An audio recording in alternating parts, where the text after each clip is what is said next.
Texas has the most restrictive voting laws in the country, according to a yearly report about voting laws in 50 states. The Cost of Voting Index compares how much time and effort must be taken by citizens in each state to exercise their constitutional right. Dr. Scot Schraufnagel of Northern Illinois University said his team compares more than 2 decades of voting information. The index, is a measure of 39 different considerations, most of them, different state laws that deal with the cost of voting. So, everything from the number of poll hours to the sort of pre-registration laws, but also, the number of early voting days, things like registration deadlines, all different aspects of registering and casting a ballot. So one of the main factors, these 39 laws are broken down into 9 issue areas. The one issue area that has the most explanatory power is the registration deadline.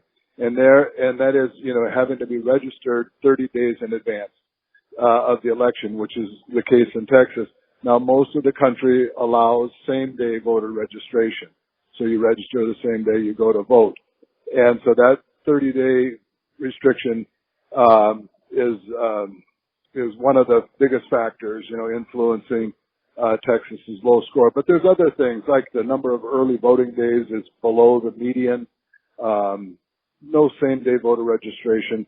A lot of states have moved. In a lot of instances, John, it's not that Texas has gone out of their way to make voting more difficult as it is that they haven't kept pace with, some of the reforms going on around the country that make voting easier and more cost-effective for the state legislature, like, online voter registration, automatic voter registration,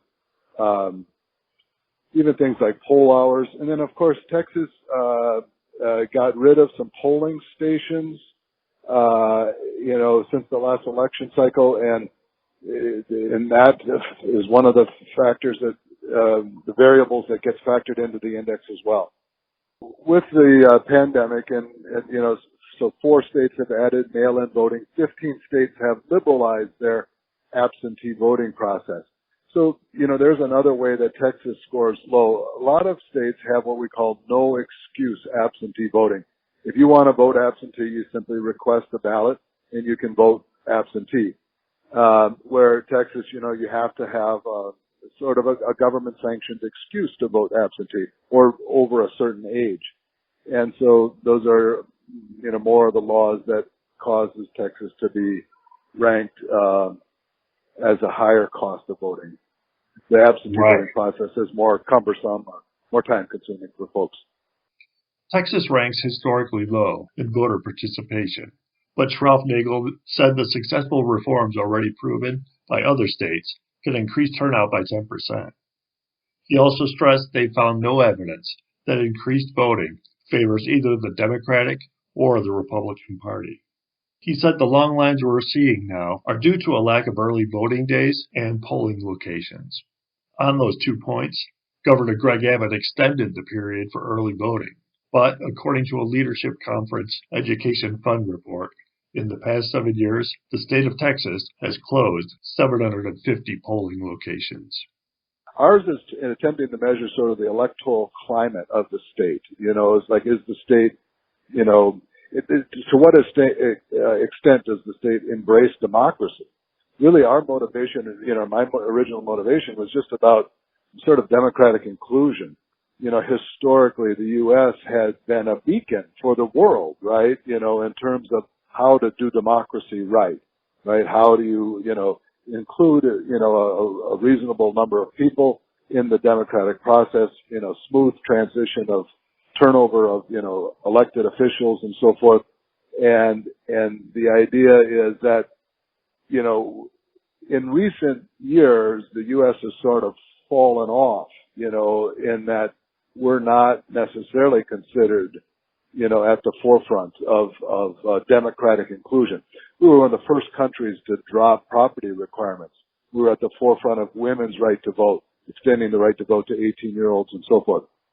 So, but now, we've gone back in the other direction, and there's countries like Sweden, Switzerland, Canada, Latvia that are way ahead of us in terms of internet voting and making voting easier and more inclusive.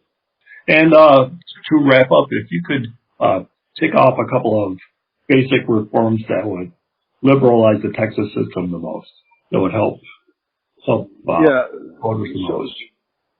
So two things. Texas. I mean, to get with the times, they need to have same-day voter registration, right?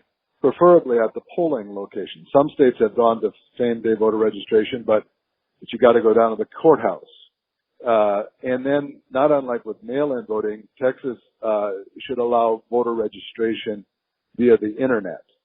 An online. That's a cost-saving. It would save the state money to go to online voter registration. And those two things are probably as important as any of the 39 different considerations in terms of holding Texas back. And do you have any final insights you want to share real quick? No, I mean, it just like if I think this, because I'm not a bleeding heart liberal, and I'm not of the mind that everybody needs to vote or that we need mandatory voting, but we could do better than 50% or 55%, right? So that, like democratic inclusion, given our history, right? I think it's reasonable for us to have another 10% voter turnout.